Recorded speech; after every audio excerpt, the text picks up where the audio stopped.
Another day, another story. These famous figures met their death after contact with toxins such as arsenic, hemlock, cyanide and a certain lethal tree sap. Poison has been used to kill since ancient times. Welcome to Taboo Eminent Channel. Readily available in nature, toxins can often fly under the radar, mistaken as gastrointestinal bugs or allergens. Legend has it that King Mithridates VI, who ruled in northern Anatolia from 120 to 63 BCE, so feared being poisoned that he built up immunity by ingesting small doses of multiple toxins over time. Today, this practice is known as Mithridatism, after him. And although it worked for Wesley in The Princess Bride, it is not medically advisable. The poisonings on this list include a famous episode from ancient Greece, an infamous case in which the toxin seemingly didn't work, and a recent incident in which a war criminal's suicide was live-streamed around the world. 1. Socrates, died 399 BCE. In 399 BCE, the Athenian government put the philosopher Socrates on trial. The charges: corrupting the youth and refusing to acknowledge the Greek city-state's gods. Socrates was found guilty, and received a death sentence that he carried out himself rather than renounce his beliefs. Contemporary accounts say the roughly 70-year-old philosopher killed himself by drinking poison, which historians have traditionally believed to be hemlock. 2 centuries later, French artist Jacques-Louis David portrayed the famous poisoning in his 1787 painting, The Death of Socrates. Socrates, the ancient Greek philosopher, was sentenced to death by drinking a cup of poison hemlock. He was charged with impiety and corrupting the youth of Athens. Socrates' execution is documented in Plato's Phaedo. 2. Juan Ponce de Leon, died 1521. In 1513, Spanish conquistador Juan Ponce de Leon led an expedition into what's now Florida, allegedly searching for a rumored fountain of youth. His attempt to colonize the territory for Spain ended when indigenous Calusa people attacked him and his fellow invaders.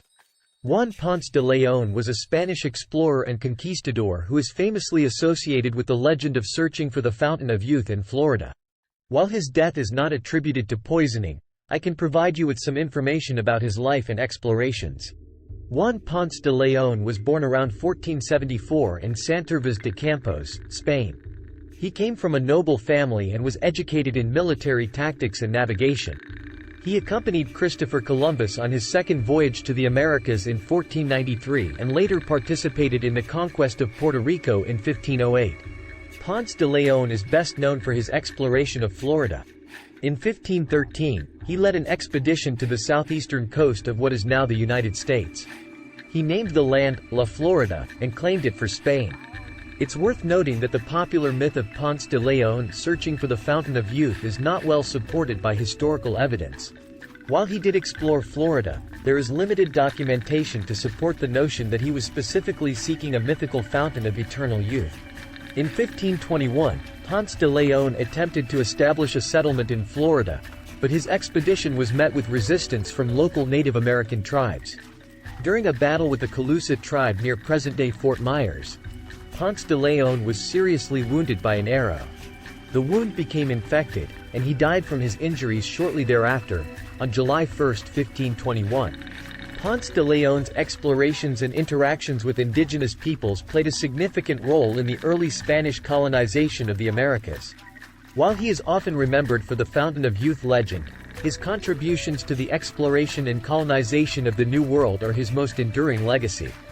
A member of the Calusa reportedly shot Ponce de Leon with an arrow dipped in the milky white sap from a manchineel tree, which is highly poisonous to humans.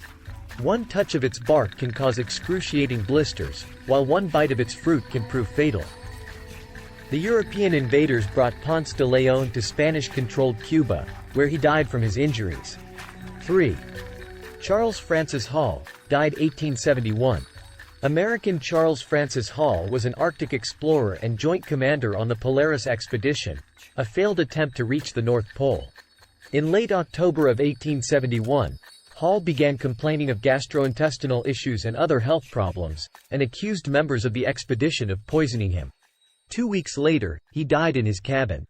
In the 1960s, Researchers performed an autopsy on his body and found elevated levels of arsenic in the parts of his hair and fingernails grown during the last 2 weeks of his life, suggesting that Hall's suspicions were correct. However, the identity of the person who poisoned him remains a mystery. 4. Guanshu, died 1908. In 1875, at the age of 4, Guanshu became emperor of the Qing dynasty, the last imperial dynasty to rule China. An 1898 coup effectively removed him from power and placed him under house arrest, where he spent the rest of his life. When Guanshu died in 1908 at the age of 37, after a decade under house arrest, there were suspicions of poisoning. But imperial records indicated he died of natural causes. It wasn't until 2008, a century after Guanshu's death, that modern researchers revealed the rumors were true.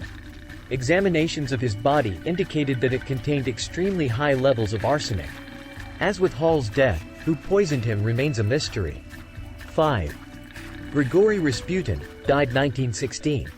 The controversial Russian mystic Grigori Rasputin gained lasting notoriety not just for being poisoned, but for reportedly surviving the poisoning. An illiterate peasant known for his licentious behavior, Rasputin nonetheless developed a close relationship with Tsar Nicholas II and his family, the last imperial family to rule Russia before the 1917 Russian Revolution.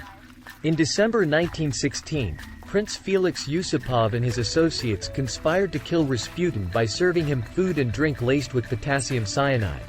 When the poison didn't appear to knock Rasputin out, Yusupov and his conspirators shot and drowned the mystic.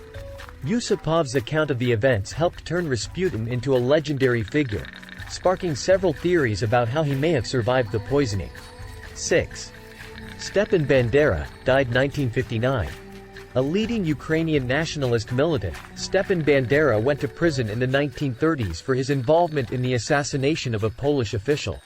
Released in 1939 after Germany invaded Poland, Bandera allied with the Nazis, who shared his anti-Semitism and opposition to the Soviet Union. Stefan Bandera was a Ukrainian nationalist leader and a prominent figure in the history of Ukraine's struggle for independence during the 20th century.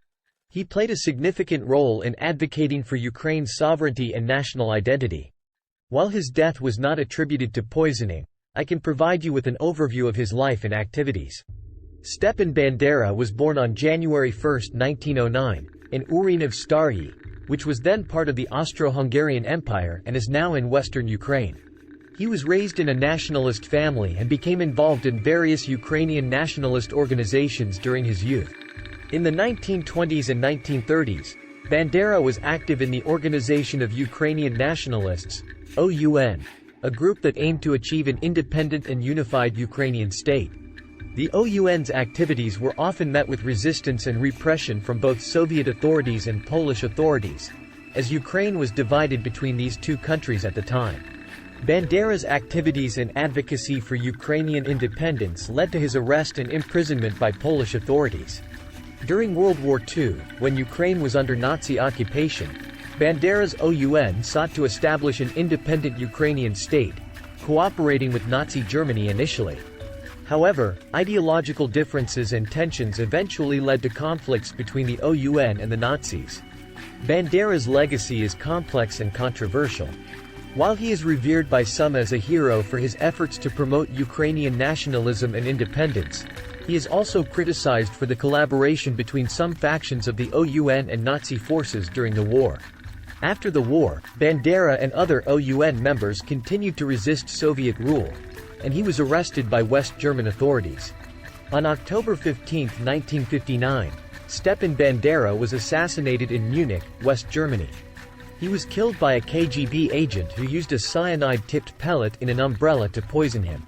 The assassination was part of Soviet efforts to eliminate Ukrainian nationalist leaders and suppress anti-Soviet activities. Bandera's life and legacy remain deeply polarizing in Ukraine and beyond, with differing interpretations of his role in the country's history and struggles for independence. Bandera died in West Germany in 1959, and at first, police in Munich suspected he had committed suicide with cyanide. However, when the KGB agent Bohdan Stashinsky defected to West Germany a few years later, he confessed that he'd killed Bandera by shooting cyanide gas into Bandera's face with an air pistol. Stashinsky wore a gas mask to protect himself. 7. Slobodan Praljak, died 2017.